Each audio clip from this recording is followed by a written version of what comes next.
여러분 어떻게 지내시나요? 명절은 어떠신가요? 분주하시죠? 아니면 가족들과 이런저런 얘기 나누시니까 시간이 금방 가시나요? 혹은 찾아오는 자녀도 없고요. 찾아갈 가족도 너무 멀리 있어서 만나지 못하고요. 혹시 외로운 시간을 보내시는 분도 계시진 않을까요? 하나님이 계십니다. 말씀이 있습니다. 그분의 음성이 있습니다. 하나님 아버지, 우리 모든 성도들의 삶 속에 이 명절이 어떤 상황이든 기쁨의 시간, 하나님 만나는 시간, 하나님으로 말미암아 복된 시간이 되게 하여 주옵소서. 오늘도 말씀을 듣습니다. 내 귀를 열어 주시옵소서. 우리의 부르짖음에 응답해 주시는 하루하루가 되게 하여 주옵소서. 예수님 이름으로 기도합니다. 아멘. 시편 28편부터 시작하는 1월 29일 말씀 읽기 365입니다. 다윗의 시. 여호와여, 내가 주께 부르짖으오니 나의 반석이여, 내게 귀를 막지 마소서. 주께서 내게 잠잠하시면 내가 무덤에 내려가는 자와 같을까 하나이다. 내가 주의 지성소를 향하여 나의 손을 들고 주께 부르짖을 때에 나의 간구하는 소리를 들으소서. 악인과 악을 행하는 자들과 함께 나를 끌어내지 마옵소서. 그들은 그 이웃에게 화평을 말하나 그들의 마음에는 악독이 있나이다. 마음과 말이 다른 사람이죠. 앞뒤가 다른 사람이요.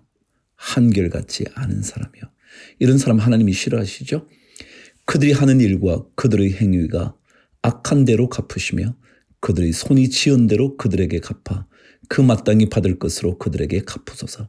그들은 여호와께서 행하신 일과 손으로 지으신 것을 생각하지 아니하므로 여호와께서 그들을 파괴하고 건설하지 아니하시리로다. 여호와를 찬송하며 내 간구하는 소리를 들으심이로다. 그럼요, 어떤 상황에도 주님을 찬송하면 하나님께서 우리의 부르짖음에 귀를 기울여 주세요. 여호와는 나의 힘과 나의 방패이시니 내 마음이 그를 의지하여 도움을 얻었도다. 그러므로 내 마음이 크게 기뻐하며 내 노래로 그를 찬송하리로다. 여호와는 그들의 힘이시요 그의 기름 부음 받은 자의 구원의 요새시로다. 주의 백성을 구원하시며 주의 산업에 복을 주시고 또 그들의 목자가 되시어 영원토록 그들을 인도하소서. 이런 목자가 되신다는 말은요, 먹이신다는 거예요. 목자가 양떼 먹이는 일 하는 역할이잖아요. 하나님은 우리를 먹이십니다. 영원토록 우리를 인도하십니다. 이제 출애굽기 2장 남았거든요. 39장, 40장. 어떠셨어요, 여러분? 세 번역이 어떠셨나요? 우리가 늘 읽어오던 성경과 달라서 오히려 어색하셨나요? 혹은 세 번역 성경이 없으셔서 듣기만 하시니까 또 힘드셨나요? 어떤 분은 성경과 함께 읽을 시간이 잘 없어서 듣기만 하는데 들을 때는 오히려 쉬워서 좋았다고 그러시기도 하고요. 어떤 분들은 성경과 함께 읽어가기가 쉽지 않아서 오히려 조금 불편했다고도 말씀하시고요. 자, 어쨌거나 출애굽 끝나면 레위기는 다시 개역 개정으로 넘어가 볼게요. 출애굽기 39장. 제사장을 위한 예복 만드는 이야기입니다. 그들은 청색실과 자주색실과 홍색실로 성소에서 예배드릴 때 입는 옷을 정교하게 짜서 만들었다. 그들은 이렇게 주님께서 모세에게 명하신 대로 아론이 입을 거룩한 옷을 만들었다. 금실과 청색실과 자주색실과 홍색실과 가늘게 꼰 모시실로 에봇을 만들었다. 금을 얇게 두들겨 가지고 오려내어서 실을 만들고 청색실과 자주색실과 홍색실과 가는 모시실을 섞어가며 정교하게 감을 짰다. 에봇의 양쪽에 멜빵을 만들어서 에봇을 입을 때에 멜빵을 조여서 초정하게 하였다. 에봇 위에 띌 허리띠는 에봇을 짤 때와 같은 방법으로 금실과 청색실과 자주색실과 홍색실과 가늘게 꼰 모시실로 짜서 에봇과 한데 이어 붙였다. 이것은 모두 주님께서 모세에게 명하신 대로 한 것이다. 홍옥수 2개를 깎아서 금태에 물리고 인장반지를 새기듯이 그 위에 이스라엘의 아들들의 이름을 새겨 넣었다. 그리고 이스라엘 지파들을 상징하는 이 기념 보석들을 에봇의 양쪽 멜빵 위에 달았다. 이는 주님께서 모세에게 명하신 대로 한 것이다. 개역개정에는 이 멜빵을요, 어깨 바지라 그랬거든요. 이해가 충분히 되실만 하죠. 자, 8절. 그들은 에봇을 만들 때와 마찬가지로 금실과 청색실과 자주색실과 홍색실과 가늘게 꼰 모시실로 가슴바지를 정교하게 만들었다. 가슴바지요? 흉패라고 그랬죠. 그것은 2겹으로 겹쳐서 네모나게 만든 것으로 길이가 1뼘이요 너비가 1뼘인 가슴바지이다. 그게 보석을 4줄 물렸다.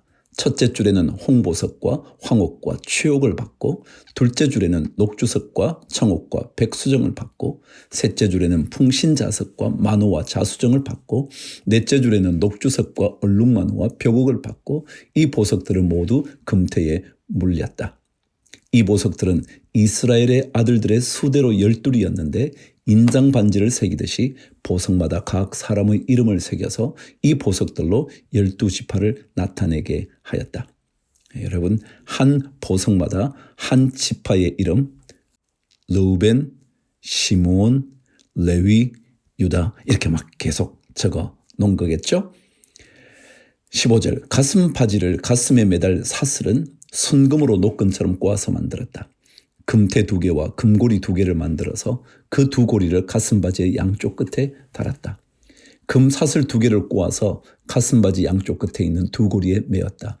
그리고 꼰 사슬의 다른 2끝을 에봇 앞쪽의 멜빵에 달린 2 금태에 매고 또 금고리 2개를 더 만들었으며 그것을 가슴바지 아래의 양쪽 가장자리 안쪽인 에봇과 겹치는 곳에 달았다. 그리고 다른 금고리 2개를 더 만들어서 에봇의 양쪽 멜빵 앞자락 아래 곧 정교하게 짠 에봇띠를 매는 곳 조금 위에 달았다. 청색 실로 꼰 끈으로 가슴바지 고리를 에봇 고리에 매되 정교하게 짠 에봇띠 조금 위에다 매어서 가슴바지가 에봇에서 떨어지지 않게 하였다. 이는 주님께서 모세에게 명하신 대로 한 것이다. 제사장이 입었던 에봇은요, 겉옷 위에 입는 소매가 없는 조끼 같은 거예요. 거기에 보석을 달아서 각 12지파의 이름을 달아놨죠. 오늘 여러분 이 말씀을 읽으실 때 우리 그 사진 하나, 예복 사진 하나 올려드릴 테니까 보시면 좀 더 명확하게 에봇이 어떻게 생겼는지, 그리고 거기에 어떤 보석들이 달려 있으면서 거기에 이름이 적혔는지 보게 되실 것 같아요. 준비해 드리겠습니다. 22절. 그들은 에봇에 딸린 겉옷을 전부 청색으로 짜서 만들었다. 그 겉옷 한가운데에 구멍을 내고 그 구멍의 둘레를 갑옷의 기처럼 단단히 홀쳐서 찢어지지 않게 하였다. 그들은 겉옷 자락 둘레에 청색실과 자주색실과 홍색실과 가늘게 꼰 모시실로 석류 모양 술을 만들어 달았다. 그리고 순금으로 방울을 만들어서 그 방울을 겉옷자락에 달린 석류술 사이사이에 돌아가면서 달았다. 이렇게 제사를 드릴 때에 입을 수 있게 겉옷자락을 돌아가며 방울 하나, 석류 하나, 또 방울 하나, 석류 하나를 달았으니 이는 주님께서 모세에게 명하신 대로 한 것이다. 그들은 또 아론과 그의 아들들이 입을 속옷을 가는 모시실로 정교하게 짜서 만들었다. 고운 모시 2건과 고운 모시 관과 가늘게 꼰 모시실로 짠 속바지를 입었다. 가늘게 꼰 모시실과 청색실과 자주색실과 홍색실로 술을 놓아 허리띠를 만들었다. 이 모든 것은 주님께서 모세에게 명하신 대로 한 것이다. 그들은 또 성직자의 관에 붙이는 거룩한 패를 순금으로 만들고 그 위에 인장 반지를 새기듯이 주님의 성직자라고 새겨 넣었다. 그렇게 확연하게 볼 수 있었죠. 근데 우리 개역 개정판에는 여호와께 성결이라고 적혀 있었다고 번역했죠. 히브리어 원문은 여호와께 성결이라는 것이 훨씬 더 정확한 번역 같습니다. 32절. 이렇게 해서 성막 곧 회막의 공사가 완성되었다.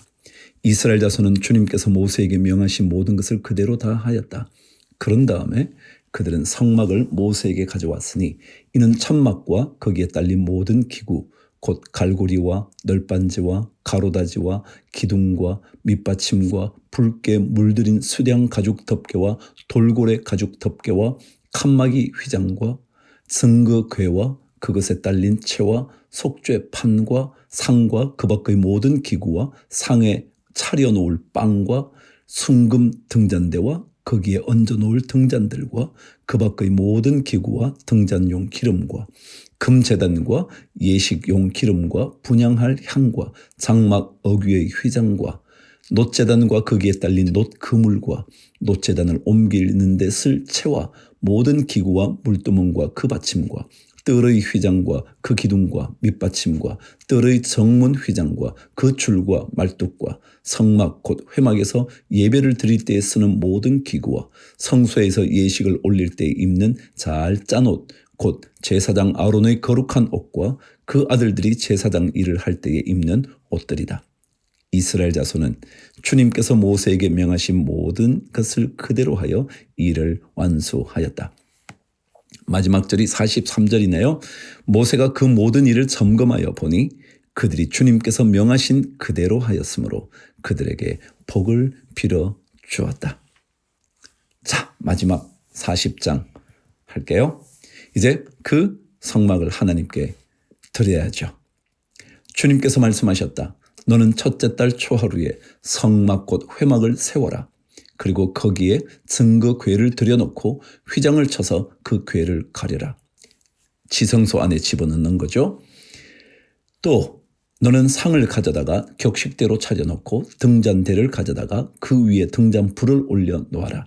또 금 분향단을 증거궤 앞에 놓고 성막 어귀에 휘장을 달아라.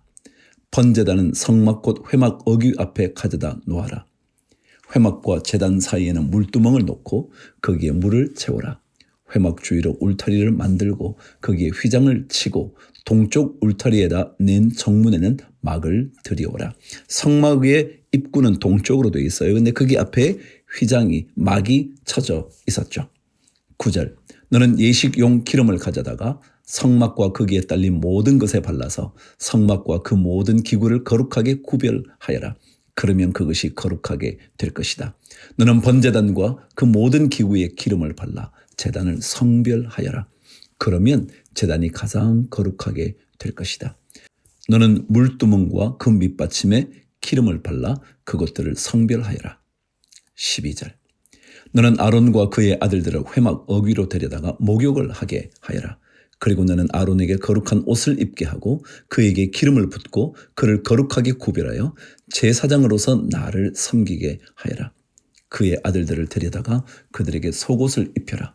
그리고 내가 그들의 아버지에게 기름을 부은 것과 같이 그들에게 기름을 부어라. 그러면 그들이 나를 섬기는 제사장이 될 것이다. 그들은 기름 부음을 받음으로써 대대로 영원히 제사장직을 맡게 된다. 모세는 주님께서 그에게 명하신 것을 모두 그대로 하였다. 마침내 제2년 첫째 달 초하루에 성막을 세웠는데 모세는 밑받침을 놓고 널빤지를 맞추고 가로다지를 꿰고 기둥을 세워 성막을 완성하였다. 또 성막 위에 막을 펴고 그 위에 덮개를 덮었다. 이는 주님께서 모세에게 명하신 대로 한 것이다. 그렇게 한 다음에 증거판을 가져다가 궤 안에 넣고 그 궤에 채를 꿰고 궤 위에 속죄판을 덮었다. 궤를 성막 안에 들여놓고 휘장을 쳐서 증거궤를 막았다. 이는 주님께서 모세에게 명하신 대로 한 것이다. 회막 안 성막의 북쪽 면 휘장 바깥에 상을 들여 놓았다. 상 위에는 주님께 바치는 빵을 차려 놓았다. 진설한다 그런 뜻이죠. 차려놓는 거요. 그래서 진설병, 병은 떡병자죠. 이것은 주님께서 모세에게 명하신 대로 한 것이다. 회막 안의 상 맞은 쪽 성막의 남쪽 면에 등잔대를 놓고 주님 앞에 등잔을 올려 놓았다. 이것은 주님께서 모세에게 명하신 대로 한 것이다.